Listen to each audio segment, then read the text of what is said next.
예수님은 항상 기도하셨습니다.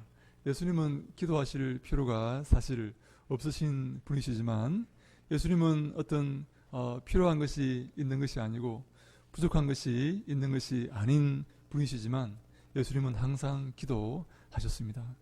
예수님은 어떤 무엇을 구하시기 위해서 기도하신 것이라기보다는 하나님과 아름다운 교제를 갖기 위해서 기도하신 것이다 라고 볼 수가 있습니다. 그래서 기도는 우리가 하나님께 무엇을 얻어내고 하나님께 무엇을 받아내는 것이다 라기보다는 하나님과 아름다운 교제를 가지는 것이다 라고 말씀을 드릴 수가 있습니다. 예수님은 항상 하나님께 그 뜻을 묻고 하나님이 기뻐하시는 삶을 살기 위해서 애쓰고 노력하셨습니다. 하나님이 항상 기뻐하시는 그 길에서 벗어나지 않기 위해서 항상 애를 쓰셨습니다. 그래서 바울은 우리에게 쉬지 말고 기도하라 라고 말씀했지 않습니까? 사랑하는 여러분, 어떻게 쉬지 않고 기도하겠습니까? 우리의 모든 삶을 통해서 항상 하나님을 의지하며 하나님께 물으며 하나님과 함께 걷는 그러한 삶을 살라라는 말씀이 아니겠습니까? 그래서 이 잠언 3장 6절에 이런 말씀이 있습니다. 너는 범사에 그를 인정하라. 그리하면 내 길을 지도하시리라. 범사에 그를 인정하라 라고 말씀을 하십니다. 여러분, 이것이 무슨 말입니까? 우리의 모든 삶에 하나님을 주인으로 인정하라 라는 말씀이 아니겠습니까? 우리의 각 부분에, 우리의 각 삶의 처소에서 하나님을 주로 인정하고 하나님을 의지하고 의뢰하라 라는 말씀이 아니겠습니까? 여러분, 전공 분야에 하나님을 주로 인정하십니까? 하나님, 회사에서는 제가 알아서 하겠습니다. 하나님, 집에 계십시오. 따라오지 마시고. 여러분, 그렇게 하시면 안 됩니다. 예. 하나님, 제가 어디로 가든지, 제가 무엇을 하든지, 하나님, 제 삶의 주인이 되어 주십시오. 제가 주를 의뢰합니다. 제가 주를 의지합니다. 하나님, 저와 함께 해 주시옵소서 라고 말하는 것이 범사에 그를 인정하는 것입니다. 그리하면 하나님께서 우리의 길을 지도하신다라고 말씀하십니다. 여러분, 이 지도한다는 말은요, 이 지도한다는 말은 똑바르게 한다라는 말입니다. 대로를 만들어 주신다라는 말입니다. 반대말로, 다른 말로, 내가 내 삶을 인도하고 내 삶을 계획할 때는 일이 꼬일 수가 있지만 하나님이 내 삶을 인도하시고 하나님이 나와 함께 하시면 내 삶이 바른 곧은 길이 된다라는 이런 말씀이 되겠습니다. 하나님께서 우리 앞에 대로를 열어 주실 것입니다. 우리가 하나님을 의지하고 하나님을 인정하고 하나님과 함께 할 때에 하나님께서 우리의 삶의 앞길을 열어 주실 것입니다. 여러분, 그런데요, 이 범사에 하나님을 인정하고 하나님을 따르는 것이 쉬운 일이 아닙니다. 하나님께 모든 것을 의지하는 것이 쉬운 일이 아닙니다. 그래서 우리는 항상 우리의 삶이 항상 하나님이 기뻐하시는 삶이 되고 하나님을 의지하는 삶이 되도록 항상 애쓰고 노력해야 됩니다. 오늘 보니까 예수님께서 항상 기도하시고 이렇게 기도를 마치시니까 제자 중 한 사람이 예수님께 나와서 이렇게 말합니다. 주여, 요한이 자기 제자들에게 기도를 가르친 것과 같이 우리에게도 기도를 가르쳐 주시옵소서. 주님, 예수님, 저희들에게 기도를 가르쳐 주시옵소서. 어떻게 하나님께 기도하면 됩니까? 어떻게 하면 하나님이 기뻐하시는 기도를 드릴 수가 있습니까? 어떻게 하는 것이 하나님께서 원하시는 기도입니까? 기도를 가르쳐 주십시오 라고 제자 중 한 사람이 예수님께 문의합니다. 저는요, 우리 한국교회가 이 기도를 이렇게 좀 바르게 알았으면 좋겠다는 그런 생각을 항상 이렇게 하는데요. 왜냐하면 이 한국교회의 이 기도가 이 샤머니즘적인 그런 요소와 많이 결합되어 있다는 것을 저는 항상 이렇게 한 번씩 느낍니다. 예를 들어서 이런 것입니다. 우리가 지성을 다하고 우리가 공을 들이면 하나님이 그 기도를 들어주신다라고 생각하는 경향이 있어요. 열심히 기도하고 내가 하나님께 매달리면 하나님이 귀찮아서 우리의 기도를 들어주실 것이다. 내가 하나님께 때를 쓰면 하나님 하지 못해서 우리 기도를 들어주시고, 내가 때를 쓰지 않고 이렇게 조용히 기도하면 하나님께서 안 들어주신다라고 이렇게 생각하는, 이 내가 공을 들이면, 내가 치성을 들이면 하나님이 들어주실 것이다 라고 생각하는 그런 경향이 조금 있어요. 오늘 제가 함께 그 부분에 대해서 한번 여러분과 함께 생각해 보기를 원합니다. 예수님께서 기도를 가르치면서 이렇게 말씀하십니다. 2절에 보니까 예수께서 이르시되 너희는 기도할 때에 이렇게 하라. 아버지여 라고 먼저 이렇게 부르라 라고 예수님께서 말씀을 하십니다. 아버지여 라고 이렇게 먼저 부르는 것입니다. 우리의 기도의 대상이 누구입니까? 아버지입니다. 하나님은 우리의 아버지이십니다. 여러분 가운데 이 아버지에 대한 안 좋은 그런 기억이 있는 분들이 계시지요? 저도 아버지에 대한 안 좋은 기억이 있습니다. 하도 두들겨 맞아가지고 아버지 그러면 약간 기분이 안 좋은 그런 부분이 있어요. 근데요, 성경에서 아버지라는 것은, 아버지라는 개념은 자녀들의 삶을 책임지신다 하는 그런 의미입니다. 자녀들의 삶을 끝까지 포기하지 않고 그 삶을 인도하신다라는 그런 개념을 가지고 있습니다. 여러분, 옆집 아저씨는 아이들에게 과자도 사주고 용돈도 줄 수 있지만 그 아이를 책임지지 않습니다. 책임질 의무가 없습니다. 그렇지 않습니까? 그런데 아버지는요, 나무라기도 하고 때때로 두들겨 패기도 하지만 그 아이를 책임지려고 합니다. 왜냐하면 아버지에게 그 아이를 책임지는 의무가 부여되어 있기 때문입니다. 그래서 우리가 하나님께 기도할 때 우리가 당당하게 기도해야 됩니다. 마치 옆집 아저씨에게 무엇을 구하듯이 이렇게 비겁하게 이렇게 구하면 안 되고, 당당하게 하나님께서 저를 책임지실 의무가 있지 않습니까? 제가 주께 예배하고 제가 주께 나아가고 제가 주를 섬길 때에 하나님께서 저를 인도하시고 책임질 의무가 있지 않습니까? 하나님, 이것이 필요합니다. 이것을 주십시오 라고 당당하게 기도할 수 있어야 됩니다. 왜냐하면 우리의 기도의 대상이 우리의 하늘 아버지이시기 때문입니다. 우리를 책임지시고 우리를 기르시고 우리를 인도하셔야 할 그런 아버지이시기 때문에 우리는 당당하게 기도로 나아갈 수가 있습니다. 그래서 여러분, 아버지에게 여러분 때를 쓰면 아버지가 주고 때를 안 쓰면 아버지가 안 줍니까? 그렇지 않습니다. 아버지는 자녀가 아버지에게 구하기 전에 그 자녀의 필요를 다 알고 있습니다. 만약에 그 아버지가 구하기 전에 자녀의 필요를 모른다면, 구해야만 자녀의 필요를 안다면 그 아버지로서 좀 이렇게 자격이 없는 사람일 수도 있어요. 아버지는 자녀의 필요를 다 알아야 됩니다. 자녀가 지금 무엇이 필요하며 무엇이 급한지를 알고 있는 것이 아버지 아니겠습니까? 그래서 우리는 아버지에게 당당하게 구할 수가 있어야 합니다.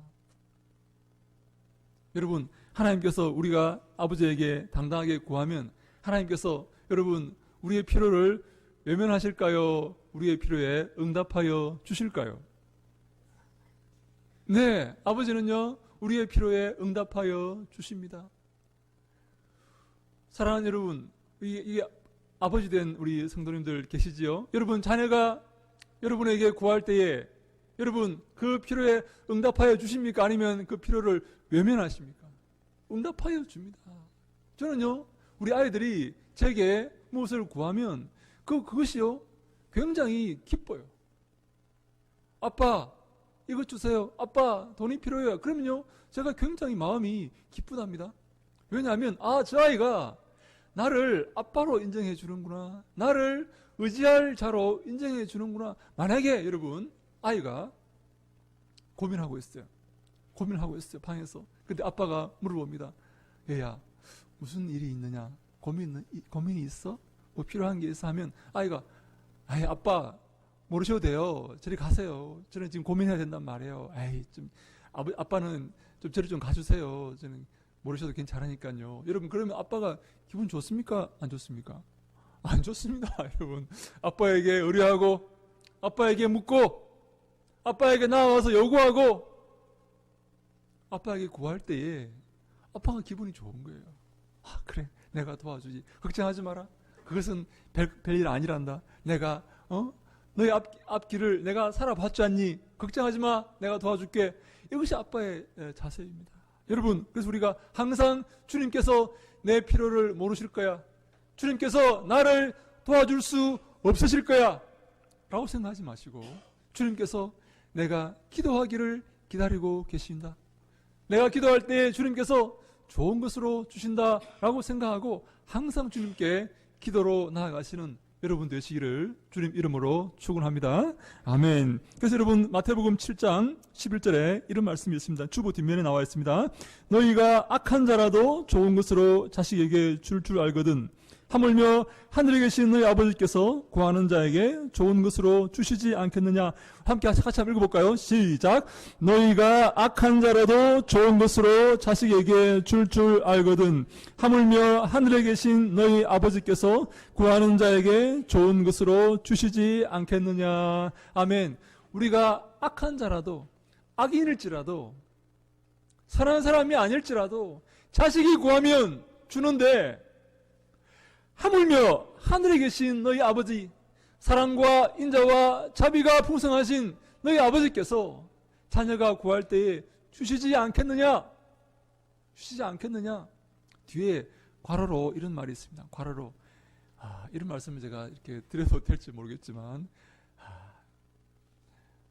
에이 바보야, 그런 말이 괄호로 이렇게 있어요. 여러분, 우리가 항상 하나님께, 하나님이 우리를 인도하시고 우리에게 사랑과 자비를 베푸시기를 기뻐하신다는 이 사실을 항상 우리가 기억하며 항상 기도로 우리가 나아가야 될 줄로 믿습니다. 우리에게 하나님께서 그런 은혜를 주시기를 원하십니다.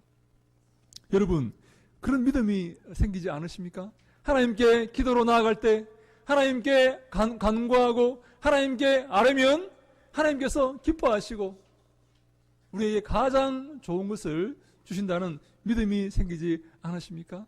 여러분, 하나님은요, 우리가 사실 하나님께 기도할 때, 여러분, 우리에게 가장 필요한 것이 무엇인지 우리가 잘 알고 있습니까?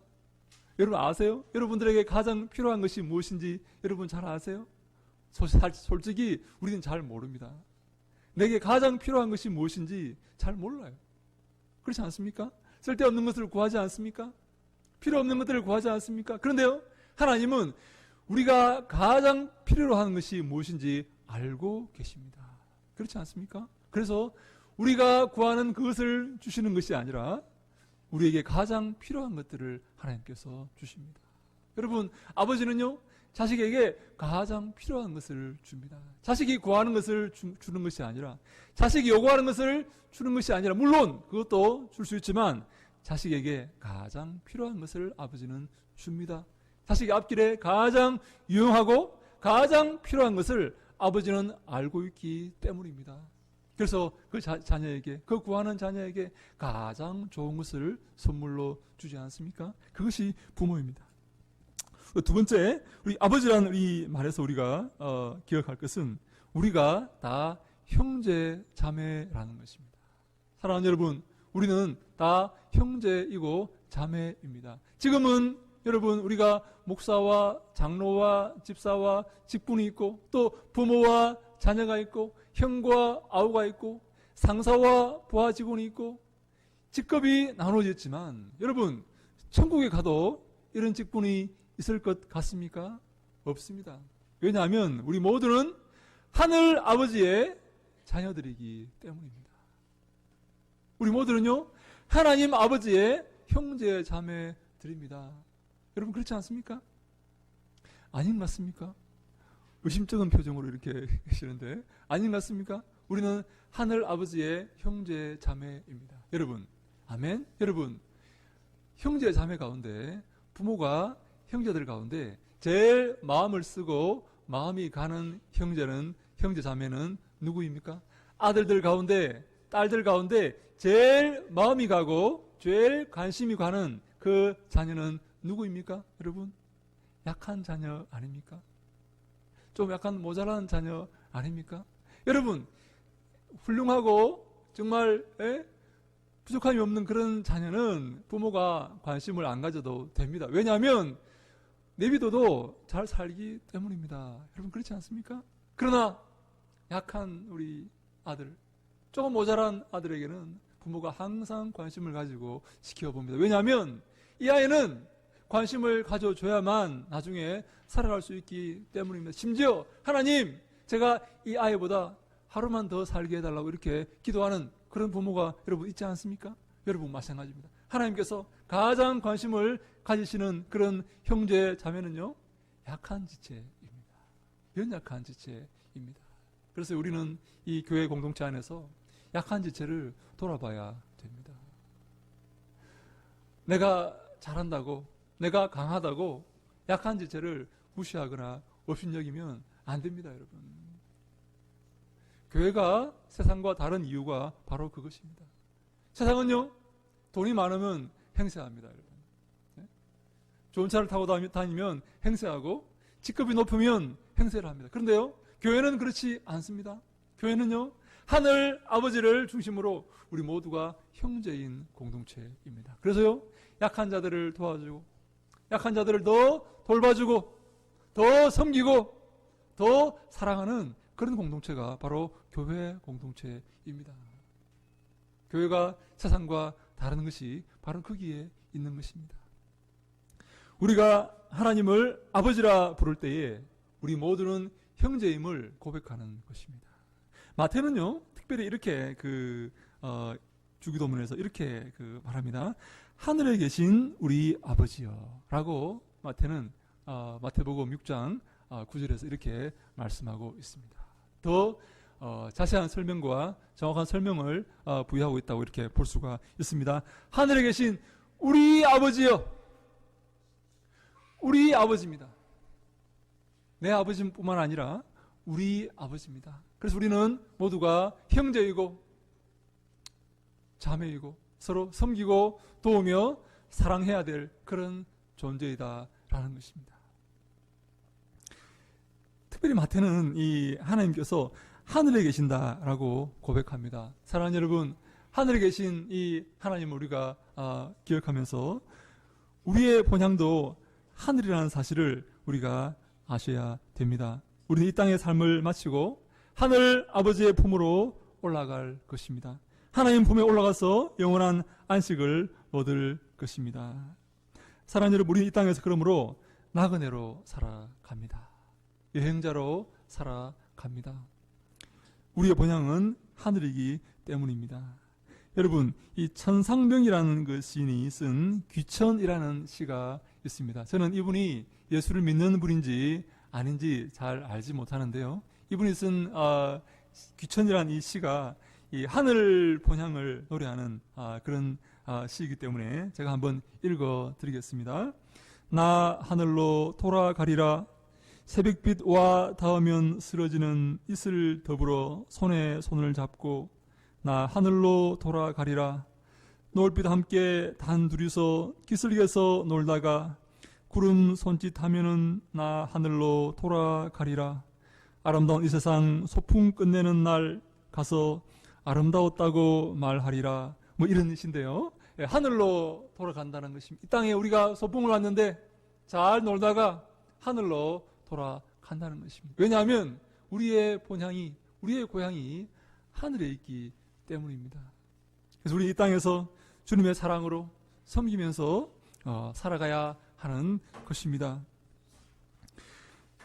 예수님께서 두 번째 우리에게 가르치신 기도의 내용은 이름이 거룩히 여김을 받으시오며 라는 기도입니다. 사랑하는 여러분, 하나님의 그 이름이 거룩히 여김을 받으시라고 우리가 기도해야 되는 것입니다. 사랑하는 여러분, 어떻게 하면 하나님 이름이 거룩히 여김을 받을 수가 있겠습니까? 어떻게 하면 하나님의 이름이 거룩히 여겨지겠습니까? 우리가 거룩한 삶을 살아야 됩니다. 그래서 우리 마태복음 5장 16절에 이런 말씀이 있습니다. 이같이 너희 빛이 사람 앞에 비치게 하여 그들로 너희 착한 행실을 보고 하늘에 계신 너희 아버지께 영광을 돌리게 하라. 여러분 함께 읽어볼까요? 시작. 이같이 너희 빛이 사람 앞에 비치게 하여 그들로 너희 착한 행실을 보고 하늘에 계신 너희 아버지께 영광을 돌리게 하라. 아멘. 우리의 빛을 사람 앞에 비추어서 그들로 너희의 착한 행실을 보고 하늘에 계신 너희 아버지께 영광을 돌리게 하라 라는 말입니다. 사람들은 우리의 믿음을 보는 것이 아니라 우리의 삶을 보고 우리의 행실을 보고 있습니다.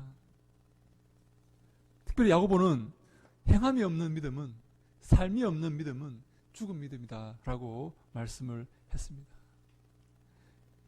믿음이 좋다고 이렇게 말하면서 행함이 따라주지 않는 그런 사람들이 많이 있습니다. 삶이 손가락질 받고 삶이 따라주지 않는 믿음은 잘못된 믿음이요 죽은 믿음이다 라고 성경은 말씀하고 있습니다. 하나님께 영광을 돌리고 하나님 이름이 거룩히 여김을 받고 하나님께 찬송을 돌리게 하기 위해서 우리의 삶이 아름다운 삶이 되어야 한다는 말입니다. 우리의 삶이 거룩하고 우리의 삶이 본이 되는 삶이 되어야 한다라고 성경은 말하고 있습니다. 그런데 사실 그것은 참 쉽지 않은 일입니다. 그렇지 않습니까? 여러분, 우리의 삶이 본이 되고 거룩하고 하나님께 영광 돌리는 삶이 되는 것이 얼마나 힘듭니까? 사랑하는 여러분, 저는 우리 성도님들이 정말 아름답고 본이 되고 점잖고 젠틀한 그런 분들이라서 너무나 감사하고 너무 하나님께 제가 영광을 돌립니다. 근데요, 여러분들도 그렇게 젠틀하고 그렇게 점잖고 신사적이지만 여러분들의 삶 속에 흠이 없다고 말할 수 있습니까? 부족함이 없다고 말할 수 있습니까? 완벽하다고 말할 수 있습니까? 그렇지 않습니다. 다 상대적으로 훌륭한 분들이지만 하나님 보시기에는 흠이 있는 삶을 살지 않습니까? 어디에 의인이 있겠습니까? 이 땅 어디에 주님 보시기에 합당한 삶이 있겠습니까? 그래서 우리는 항상 하나님께 기도해야 되는 것입니다. 그래서 마지막 하나님께서 우리에게 예수님께서 가르치신 그 기도가 하나님의 나라가 임하여 주옵소서라고 기도를 하는 것입니다. 하나님, 이 땅의 주인 되어 주시옵소서. 우리의 삶의 주인 되어 주시옵소서. 내 힘으로 할 수 없습니다. 내 힘으로 성공할 수 없고 승리할 수 없습니다. 하나님이 기뻐하시는 삶을 살 수가 없습니다. 하나님, 저의 삶의 주인 되어 주시옵소서. 하나님, 제 삶과 함께 하시고 제 삶을 인도하여 주시옵소서라고 우리가 기도해야 되는 것입니다. 사랑하는 여러분, 저는 우리 교회가 진정으로 주님이 주인 되시는 교회가 되기를 소망합니다. 진정으로 주님께서 이 교회를 통해서 역사하시고 이루시기를 소망합니다. 이 교회가 온전히 주님만 사랑하고 예수 그리스도의 뒤만 따르는 교회가 되기를 소망합니다. 사랑하는 여러분, 우리 교회는요, 사람이 주인 되면 안 됩니다. 목사가 주인 되면 안 됩니다. 하나님께서 주인 되셔야 됩니다. 하나님만 영광 받으시고 하나님께만 영광 돌리는 교회가 되어야 합니다. 여러분, 그것이 참된 복인 줄로 믿으시기 바랍니다. 주님께서 역사하시고 개입하실 것이기 때문입니다. 누가복음 13장 24절에 이런 말씀이 있습니다. 함께 같이 한번 읽어볼까요? 시작. 좁은 문으로 들어가기를 힘쓰라. 내가 너희에게 이르노니 들어가기를 구하여도 못하는 자가 많으리라. 아멘. 좁은 문으로 들어가야 합니다. 예수 그리스도께서 가신 그 길로 가야 합니다. 그 길이 복된 길입니다. 그 길이 하나님께 영광 돌리는 길이요, 그 길이 참된 은혜의 길인 줄로 우리가 믿어야 합니다. 사랑하는 여러분, 우리 교회는요, 좁은 길로 가는 그런 교회가 되어야 합니다. 하나님께 영광 돌리는 교회가 되어야 합니다. 예수 그리스도의 뒤를 따르는 교회가 되어야 합니다. 참으로 하나님께서 그리하여서 여러분들의 삶에 복 주시고 여러분들의 삶과 함께 하시고 여러분들의 삶을 인도하시는 그런 복을 얻는 귀한 교회가 될 수 있기를 주님 이름으로 축원합니다. 이 자리에 앉으신 모든 사랑하는 주의 종들의 삶 속에 하나님께서 은혜를 다하시고 복을 다하시고 참된 은총을 다하셔서 이 땅의 삶을 살아갈 때 우리가 승리하고 하늘로부터 내려오는 참된 복을 경험하는 귀하고 복된 삶을 살아가시기를 주님 이름으로 간절히 축원합니다.